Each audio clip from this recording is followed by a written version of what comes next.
Mayor Dubin, we have a little over a minute. Workforce housing is an issue, and I think that apartments have the ability to answer some of those issues, some of the answers for the problem. This council currently, and what I believe in, is that we need to go vertical, but we want to do it in the TOD neighborhoods. We're not coming out into the neighborhoods. We honor the integrity of our neighborhoods today, where our single-family homes are. We only have less than 3% or a little over 3%, depending on where you're talking about. But the bottom line is we don't have a lot of green space to build neighborhoods, houses. So what we're doing is, as a council, we've asked on multiple occasions the developers to include different sizes, square footage in each of these developments, and many of them are replacing the Class B office buildings that need to go away, and they're going up. And those apartments, if you lower the square footage and they have to make their profits in each of those spaces, then they can charge a lesser fee to some people that need a starter place. It might be a college student, it might be young adults, or a new family. It could be multiple things. But all of that we look at, and we ask them to be considerate of how they might price those apartments, dwellings, when they do it. Thank you, gentlemen. We need to move on. We have a question here from one of the groups on campus whose name is Comets for Better Transit. And the question is, public transportation hubs like the DART rail and bus stations play a crucial role in Richardson's economic development and accessibility for all residents. How do you plan to improve the areas around Richardson's DART stations, particularly City Line, and the upcoming UTD Silver Line station? I think this time 1 minute to Mayor Dubin. Thank you very much. Yes, we work very, very closely with DART to increase the number of trails around it. We really believe that that is a healthy way for our students to migrate to and from.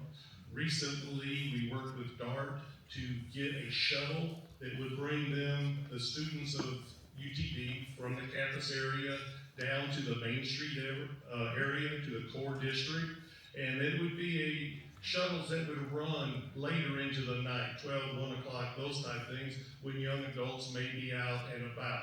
Those are really important things. We are listening to what the students have said. They come in front of us at the council, we listen. Just last week, we had a student, a comment, come and thank us for advancing the mobility on the sidewalks here close to the college. We have heard what the students have said, and we're working hard to keep those pathways open for them. Thank you. Thank you. Time's expired. Mr. Omar. Yeah, so one of the things I haven't talked about, but one of the things that's a part of my campaign is actually doing listening sessions, sitting down with people one-on-one, having coffee. There were probably only a handful of times where I ever broke the one-on-one rule, and I think 2 or 3 of those were individual meetings with smaller groups of folks from Comets for Better Transit. And so why did I spend time with them? Because they knew things that I wasn't quite as aware of as they were. For example, the importance of the frequency of how often those buses come through each stop. That's an incredibly important thing. And intuitively, when you hear it, it's obvious, but it wasn't ever something that was top of mind for me. But the difference between 30-minute intervals, 15-minute intervals, that's a night and day difference. The other thing that's been pointed out, and I think it's something that as mayor that I would really like to do, is to start spending more time with the people that are taking our buses. A lot of times, rail is where our focus is, but we need to think about, where are those bus stops? Where are they relative to the thing that the actual person wants to go to? Thank you, Mr. Omar. We'll come back in just a moment. Mayor Dubin, want a chance to respond. Yes, I don't think we disagree on the importance of transportation and utilizing DART. They're doing a regional research survey and study right now called Transit 2.0. We're going to get the results of that, and we'll see how that applies to Richardson and to the entire regional area. And we've been very active with that. And I would just like to say one other thing, that the #1 route in all of the Metroplex is the route that comes through UTD. And we know that. this council has done everything we can to make sure that this gets the best service around. So we're on top of that. So that's great. I think we do sound very much close to each other when it comes to bus stops and the acknowledgement of what's going on for students on that front. Let me take the conversation slightly further, which is in those conversations with Compass for Better Transit, what I was able to begin to pick up on is the life of a student.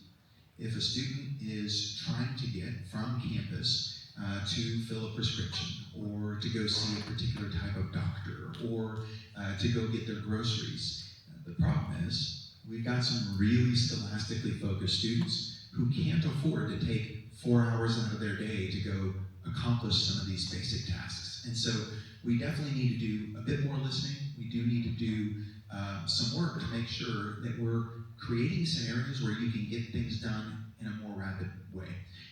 The dark stops are one of those opportunities.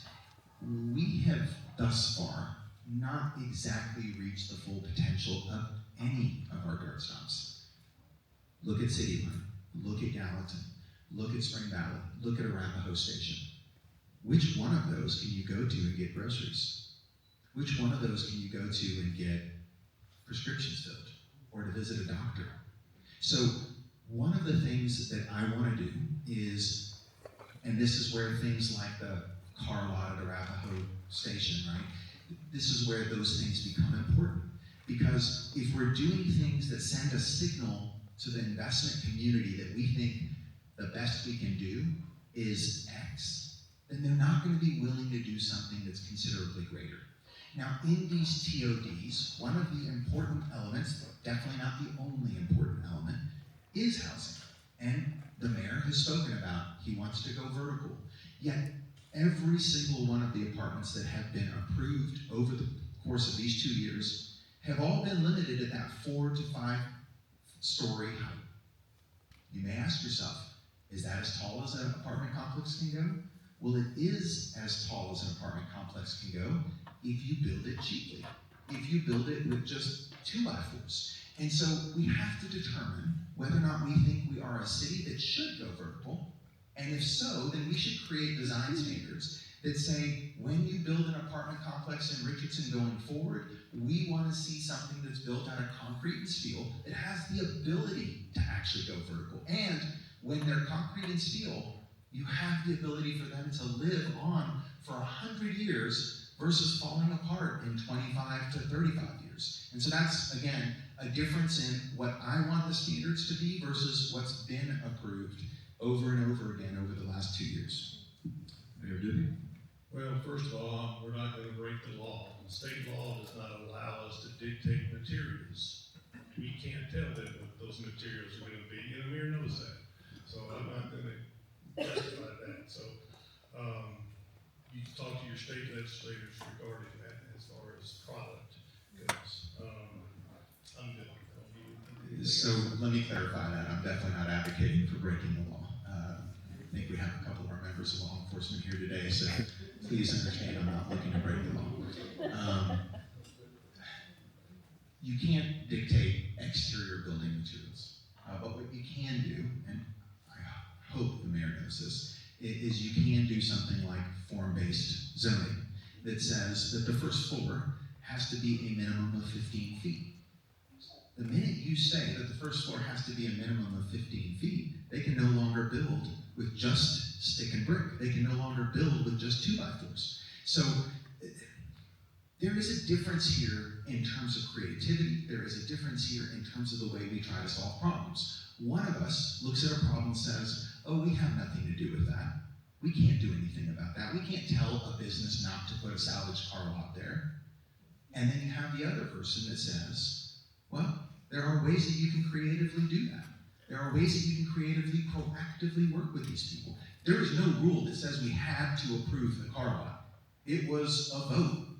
That meant that they were looking for an exception. So just please don't buy into this idea that somehow our hands are tied and all we really do is cut ribbons and glad hand, but instead that there is actual leadership opportunity when it comes to being mayor of a city that is great and the best way for it to become greater is to have a mayor that knows how to make that happen. Thank you, gentlemen. We're coming up on the top of the hour, and we would like to take one more question from the audience. And this question, Mr. Omar will have 1 minute to respond first, and then Mayor Doobie. The question from the audience is this: given the recent ICE raids targeting minority students exercising their right to free speech, what are your commitments to the diverse population of Richardson in this regard? Mr. Omar? Yeah, so it's incredibly important. I do want to applaud the council and mayor for, a public statement that was made specifically around this, that they were going to not become the arm of enforcing ICE efforts and that sort of thing. I'm going to end right there because I've gone over in every one of my 1 minute, and I want to give at least a little bit of time back. Thank you. Mayor Doobie?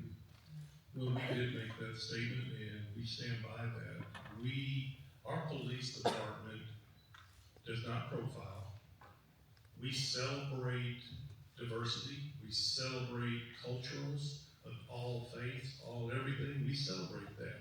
We're the very first town to have a Chinatown in North Texas. We're the very first community in North Texas to have the mosque.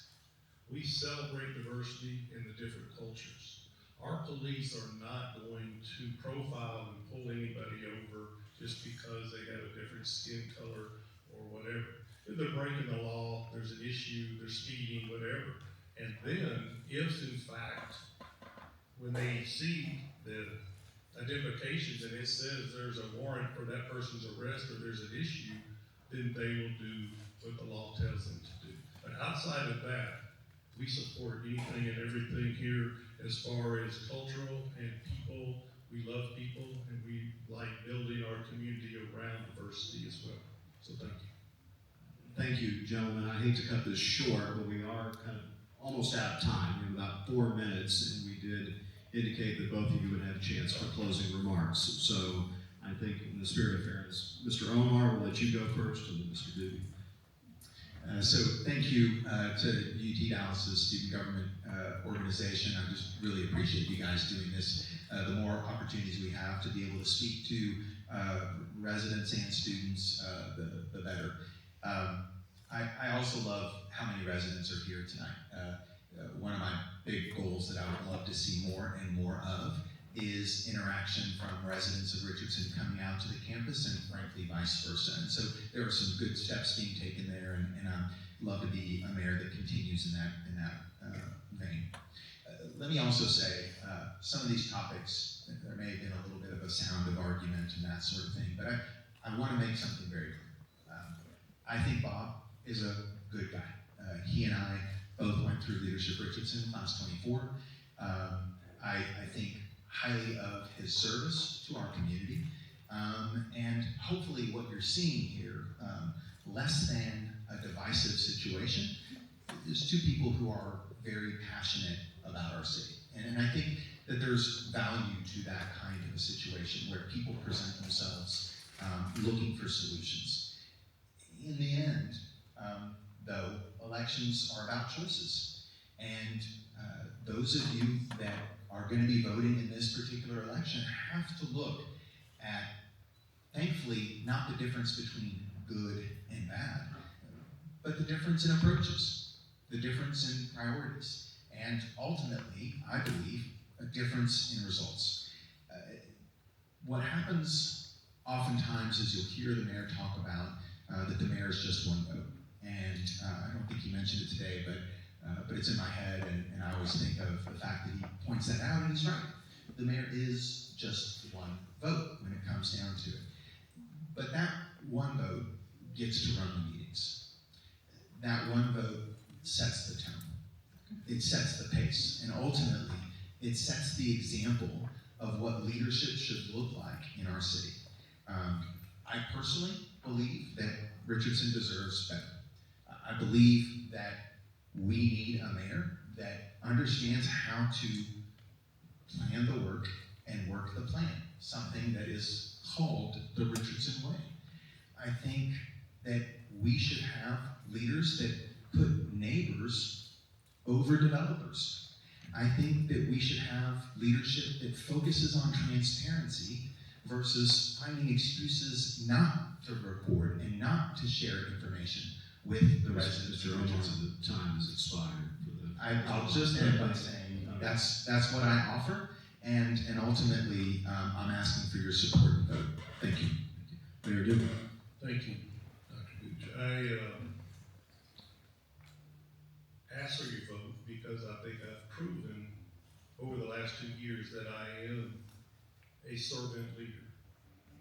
I care passionately about the city. Mr. Omar and I were in a meeting yesterday, and I said I'm the only mayor in the history of Richardson to be raised here. And I went K through 12 in RISD, and he tried to correct me, but I'm still right.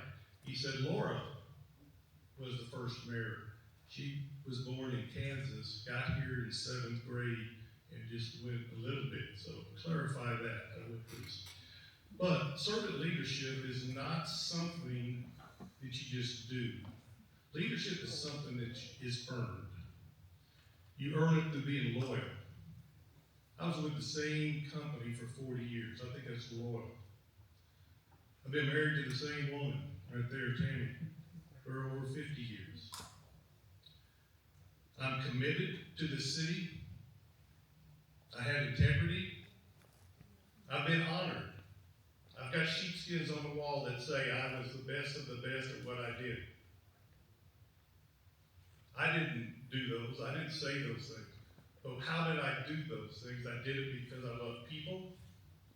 And what Amir is trying to do, all these things that he says, he's trying to do the city manager's job. That's not his job. It says in our charter what our job is.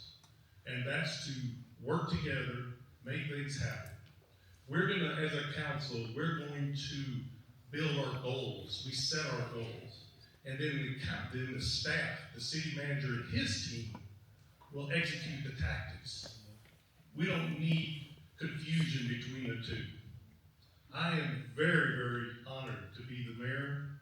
I want to be the mayor, and I will fight hard for every citizen. I'm accessible. He's been running for mayor for 2 years. I don't know how he could run for mayor, be the mayor, and be able to have his job, whatever that job is. I'm retired. I give 110% to being your mayor, and I want to be your mayor, and I will do it with ethics, morals, and guide the community as best I can. And that's what I promise. Thank you. Thank you, Mr. Mayor. Time has expired. And that brings us to the close of our event. Thank you so much. Thank you, gentlemen, for being here. Thank you,